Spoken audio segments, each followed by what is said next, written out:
নমস্কার, আপনারা দেখছেন ওঙ্কার বাংলা, সঙ্গে রয়েছে দেবাঞ্জলি। নজর রাখবো বিশেষ কিছু খবরের দিকে। রামপুরহাটে আদিবাসী ছাত্রী খুন ধর্ষণে অভিযুক্ত গ্রেফতার শিক্ষক মনোজ কুমার পাল। উঠে আসছে নতুন তথ্য। এর আগে ছাত্র নিখোঁজের মামলায় থানা থেকে ছাড়া পাওয়ার পরেই আইনি পরামর্শ নেওয়ার জন্য এসেছিলেন আইনজীবীর কাছে। তাহলে মনোজ পাল কি একাই খুন করেছেন, নাকি রয়েছে অন্য কেউ? উঠছে প্রশ্ন। মনোজ তার আইনজীবীর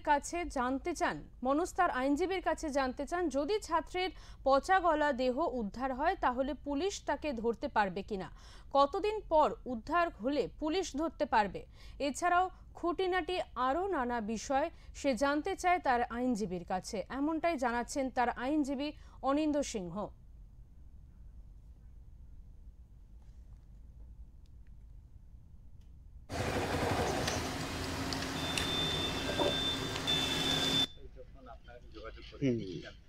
জানতে চেয়েছিলেন, অনেক কিউরিয়াসিটি ছিল ওর মনের মধ্যে, অনেক কোশ্চেন ছিল, যেরকম হচ্ছে ছাত্রী যদি ফিরে না আসে সেক্ষেত্রে ওনার বিরুদ্ধে কী মামলা হতে পারে, যদি কোনোদিন ফিরে না আসে তার বিরুদ্ধে উনি কীভাবে জামিন পাবেন, বা ছাত্রীটি যদি কোনো কারণে পচা গলা দেহ উদ্ধার হয় সেক্ষেত্রে ওনার এগেনস্টে মামলা রিজু হতে পারে। 302-এর যদি মামলা রিজু হয় সেই 302-এর মামলাতে ওনার এগেনস্টে কীভাবে অ্যান্টিসিপেটরি বেল অর্থাৎ অগ্রিম জামিন পাবেন, এই সমস্ত বিষয়গুলো আমার কাছ থেকে জানতে চেয়েছিলেন। আচ্ছা, আপনি কি কোর্টে গেছিলেন? হ্যাঁ, রামপুরহাট কোর্টে অ্যারেস্ট হওয়ার পরেই তদন্তকারী অফিসারের কাছ থেকে জানতে পারলাম যে এই ঘটনার সঙ্গে উনি যুক্ত আছেন, এবং প্রাথমিক তদন্তের ভিত্তিতে পুলিশ তাকে অ্যারেস্ট করেছে, এবং তারপরে ওনার দেখানো অনুযায়ী বডি পাওয়া গেছে 3টে বস্তার টুকরোতে, এটা জানতে পারি। এবং উনি একটা স্থানীয় আইনজীবীর মাধ্যমে আমার সঙ্গে, রামপুরহাট একজন আইনজীবী আমার পরিচিত, যার মাধ্যমে আমার সঙ্গে যোগাযোগ করেন, এবং আমি রামপুরহাট থানায় প্রথম দিনকে তার হয়ে ওয়াকালাতনামা দিয়েছিলাম, এবং তার হয়ে আমি আইনজীবী হিসেবে ছিলাম। সন্দেহ বলতে, দেখুন, এই পচা গলা দেহটা উদ্ধারের বারবার যখন ঘটনাটা বলছিল তখন একটা সন্দেহ সত্যি হয়েছিল যে, দেখুন, আমি জিজ্ঞাসা করেছিলাম বারবার, রিপিটেডলি তাকে জিজ্ঞেস করেছিলাম যে মাস্টারমশাই দেখুন, যদি কিছু করে থাকেন সেটাও ডিসক্লোজ করুন, কারণ যদি ডিসক্লোজ না করেন তাহলে তো আমরা সেইভাবে বুঝতে পারবো না এবং আপনাকে আইনি সহায়তা করতে পারবো না। স্বীকার করেন।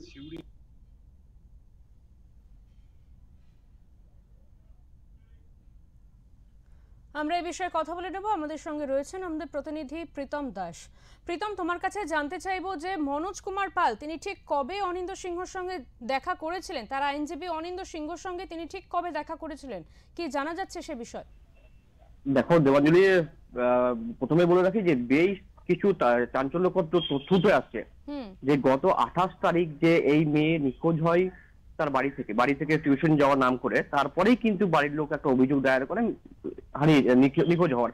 তারপরেই কিন্তু পরিবারের লোকজন একটা সন্দেহ করে, তার স্কুলের যে শিক্ষক তাকেই কিন্তু সন্দেহ করে। তারপরে কিন্তু রামপুরহাট থানা পুলিশ এই শিক্ষককে কিন্তু আটক করে নিয়ে আসে রামপুরহাট থানায়।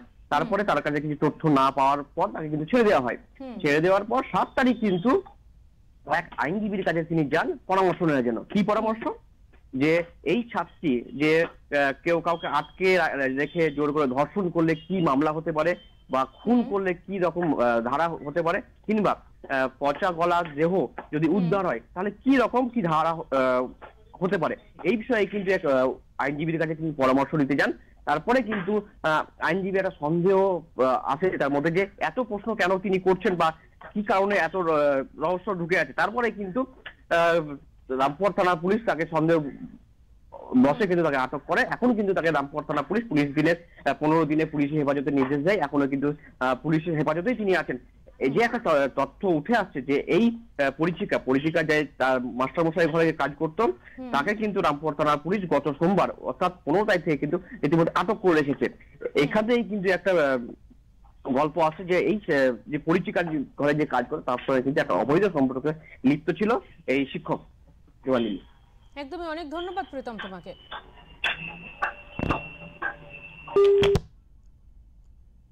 আমাদের সঙ্গে ছিলেন আমাদের প্রতিনিধি প্রীতম দাস। এবং যেটা জানা যাচ্ছে, মনোজ কুমার পাল তিনি কিন্তু তার আইনজীবী অনিন্দ সিংহর সঙ্গে দেখা করেছিলেন, এবং দেখা করার পর তিনি বেশ কিছু বিষয় অনিন্দ সিংহর সঙ্গে আলোচনা করার চেষ্টা করেছিলেন। প্রসঙ্গত আপনাদেরকে আবারও জানিয়ে রাখবো, রামপুরহাটে আদিবাসী ছাত্রী খুন এবং ধর্ষণে অভিযুক্ত গ্রেফতার শিক্ষক মনোজ কুমার পাল তিনি কিন্তু এখনো পুলিশি হেফাজতে রয়েছেন।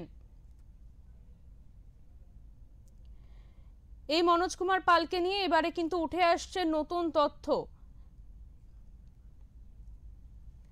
মনোজ কুমার পালের আইনজীবী অনিন্দ সিংহ তিনি কিন্তু জানিয়েছেন তিনি আর মনোজ কুমার পালকে আইনি সহায়তা দেবেন না।